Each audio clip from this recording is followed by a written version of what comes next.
Welcome to BookBuzz Reviews and Summaries. Imagine a pill so powerful it could sharpen your focus, lift the fog of depression, melt away anxiety, spark your creativity, and even stave off the looming threat of Alzheimer's, a drug with no side effects, no dependency, no cost, and one that already exists inside you, waiting to be activated. Now, what if I told you that this miracle isn't found in a pharmacy, but in your own body, triggered by one simple act? Movement. In a world that glorifies productivity, we've overlooked the most potent performance enhancer of all, exercise, not just for bulking biceps or shedding pounds, but for transforming your mind, upgrading your emotions, and rewiring your very brain. With each beat of your heart and every drop of sweat, you're not just training muscles, you're sculpting a more resilient, focused, emotionally balanced version of yourself. This is not a book about fitness. This is a manifesto for unlocking the full potential of your brain. Neuroscience is finally catching up to what athletes, teachers, and ancient warriors knew instinctively. The body and the brain are not separate. They are partners in your destiny, and when you move your body, you ignite the brain's chemistry in a way that no therapy, meditation app, or motivational quote ever could. Welcome to the frontier of human potential, where running shoes replace prescriptions, movement is medicine, and exercise becomes the spark that sets your brain ablaze. If you're ready to become sharper, happier, and more alive than ever before, then turn the page. Your revolution starts here. Book, Spark, The Revolutionary New Science of Exercise and the Brain by Dr. John Ratey. Part 1. The Brain on Fire, How Movement Rewires Your Mind.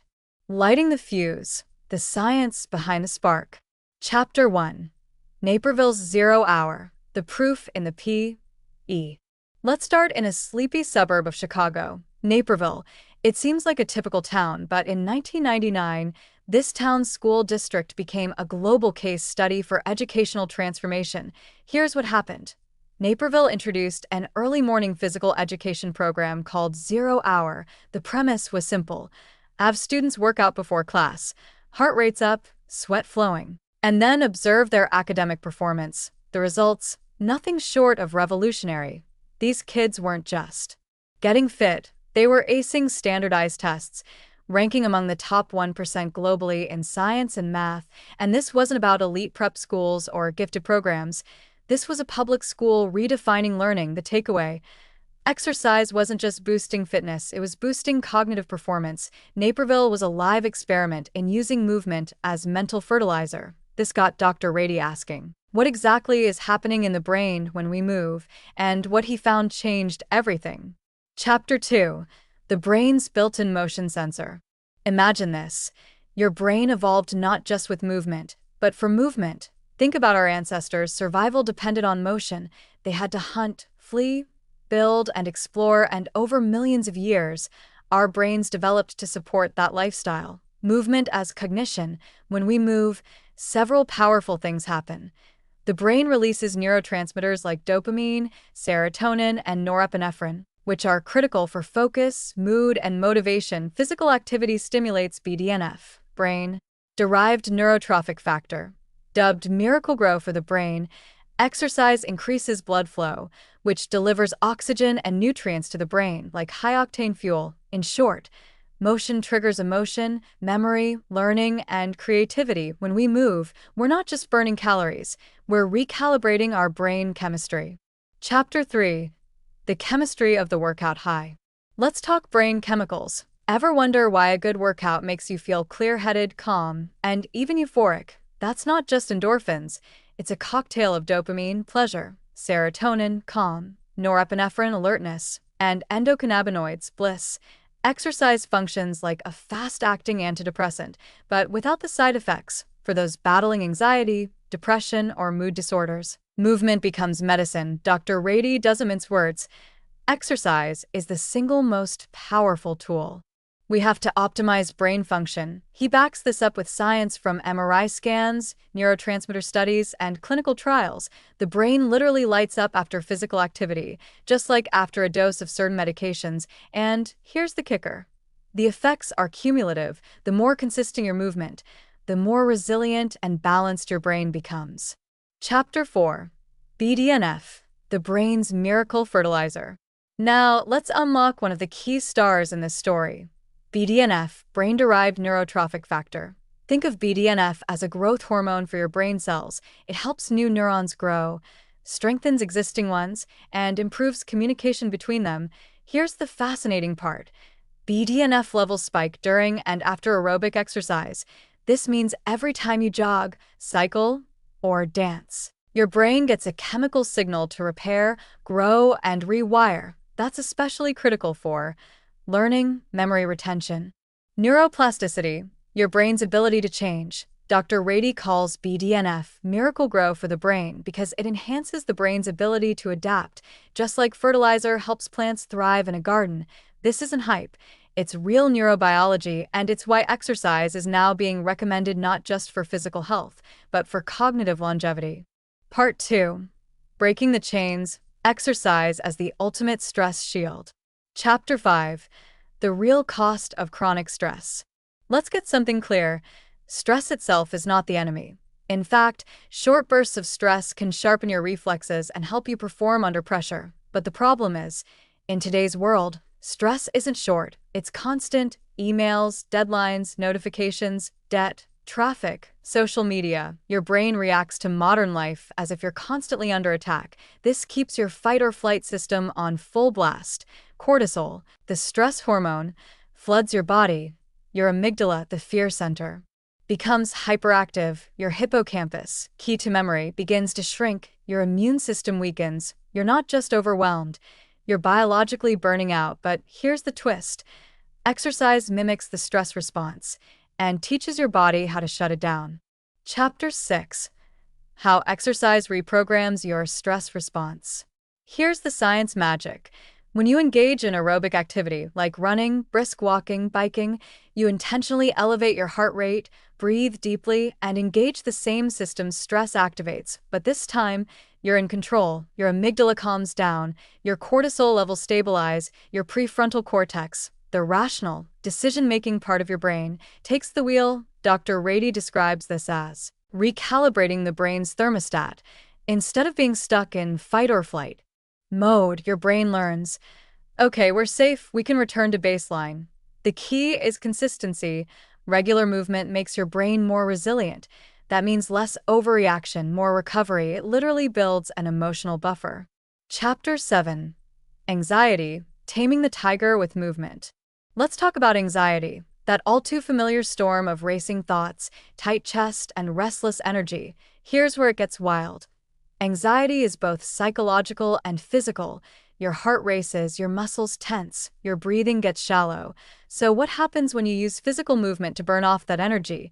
You reset the system. Dr. Ratey presents case after case where patients used exercise to break out of anxiety loops. For example, a woman with panic disorder replaced meds with daily running and watched her anxiety plummet. Veterans dealing with PTSD found relief through cycling and hiking, regulating their nervous systems in ways talk therapy alone couldn't. Why does this work? Exercise uses up the adrenaline anxiety produces. It boosts GABA, the brain's natural tranquilizer. It activates alpha brainwaves, promoting a meditative calm, and the best part, the effects are immediate. Just 10 to 20 minutes of movement can significantly reduce anxiety symptoms. Chapter 8. Depression. Moving toward the light. Let's tackle one of the heaviest weights. Depression. Depression isn't just sadness, it's a full-body shutdown. No motivation, no energy, no joy. Dr. Ratey calls it the common cold of mental illness. But the toll is anything but minor. Here's where things get powerful. Exercise is as effective as antidepressant medication for many people. Let that sink in study after study. People who exercise 3 to 5 times a week saw the same mood improvements as those taking SSRIs, and in some cases, the benefits lasted longer because exercise increases dopamine, pleasure, and motivation, regulates serotonin, mood balance, stimulates BDNF to help rebuild the brain's emotional circuits, provides structure, self-efficacy, and momentum. Dr. Ratey shares a story of an older woman diagnosed with clinical depression who began a simple walking routine. Within months, her symptoms improved. Her brain scans showed greater activity in her frontal cortex, and she felt alive again. Depression often makes people feel stuck. Exercise, even in small doses, is movement, and movement is hope. Part 3. Mental Muscle: How Exercise Supercharges Learning, Focus, and Creativity. Chapter 3 Revisited: The Learning Link, Naperville, Illinois. Let's rewind a moment. Back in Part 1, we mentioned a high school in Naperville, Illinois, that accidentally became the gold standard for brain-based fitness. Here's what they discovered. When students exercised before class, their test scores soared, but it wasn't just test scores. These kids were more engaged, less disruptive, better at retaining information. Dr. Ratey explains this as priming the brain for learning. How? Because exercise boosts BDNF, brain-derived neurotrophic factor, a protein that helps grow and strengthen neural pathways, increases blood flow to the brain, especially the prefrontal cortex, your command center for decision-making, attention, and planning, releases neurotransmitters like dopamine and norepinephrine that sharpen focus and alertness. This is not theory. It's science in action. Move your body, and your brain becomes fertile ground for new ideas. Chapter 4 Revisited: Attention Deficit, a Natural ADHD Intervention. Let's shift gears to a rising concern: attention deficit hyperactivity disorder, ADHD. For millions of kids and adults, ADHD feels like a battle they're constantly losing: difficulty focusing, inability to sit still, racing thoughts, impulsivity, and traditionally, we've turned to medication, Ritalin, Adderall, etc., to manage symptoms. But Dr. Ratey, a practicing psychiatrist, asks a bold question. What if exercise could be a natural form of Ritalin? Here's what the research shows. Exercise increases dopamine and norepinephrine, the same chemicals targeted by ADHD medications. It also boosts executive function, things like planning, organizing, and controlling impulses, and most importantly, it provides a sense of agency. Ratey describes how even a simple morning jog helps kids with ADHD settle into schoolwork with more clarity and control. The brain isn't just calmer, it's more organized. One of his patients, a young boy with severe ADHD, saw more improvement from 30 minutes of daily movement than any pill had ever provided. Key takeaway: for ADHD, motion is not distraction, it's medicine. Chapter 9: The Spark of Creativity. Let's move from structure to spontaneity, because we're now entering the realm of creativity. You've felt it before. You're stuck on a problem, you go for a walk, and boom, the idea comes. That's not coincidence, it's chemistry. Dr. Ratey explains that exercise promotes what he calls a flexible brain state, a neurological sweet spot where your default mode network, daydreaming, imagination, comes online. Your prefrontal cortex, rational thinking, syncs with emotional and sensory centers. Brainwaves shift into alpha mode, often associated with insight and creative flow. This makes you better at generating novel ideas, more skilled in pattern recognition, and more capable of connecting unrelated dots. In fact, some of the greatest minds in history, Nietzsche, Darwin, Beethoven, were obsessive walkers. They knew what science is only now proving. The moving body liberates the thinking mind. Even Silicon Valley tech teams and creative studios are replacing meetings with walk-in talks for this exact reason: practical integration, movement as mental training. So how do we bring this into daily life? Dr. Ratey isn't saying you have to run a marathon. He's saying exercise before demanding mental tasks, like presentations, writing, or study. Use short movement breaks, jumping jacks, stair climbing, walking, to reset attention. Don't wait for motivation. Use movement to create motivation. Exercise doesn't just support learning, it initiates it. It doesn't just protect against distraction, it sharpens focus. And when you integrate it into your day, your brain doesn't just function better, it comes alive. Part 4: Lifelong Spark: How Exercise Slows Aging, Fights Addiction, and Builds Brain Resilience. Chapter 7: Aging: Reversing Mental Decline. Aging brains shrink, memory falters, focus dims. At least, that's the narrative we've been sold. But Dr. Ratey brings hope. You can grow a stronger brain at any age. Let's start with some stats.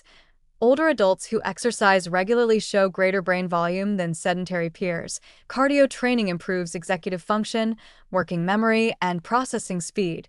Physical activity increases hippocampal size. Yes, the very part of the brain involved in learning and memory that tends to shrink with age. One study found that brisk walking 3 times per week for a year led to measurable growth in the hippocampus. That's right, movement reversed brain shrinkage, and it's not just about memory, it's about confidence, independence, and resilience. Key point: it's never too late to rewire your brain, but you have to move to do it. The neuroplasticity revolution. Neuroplasticity isn't just for the young, it's lifelong. Exercise triggers BDNF, your brain's miracle grow, across the lifespan, and that means you can learn new skills in your 60s, 70s, and beyond. You can recover from cognitive dips due to inactivity, medication, or even injury. You can future-proof your brain against degenerative disease, which brings us to a devastating condition many fear. Chapter 10: Alzheimer's, Fighting the Thief of Time.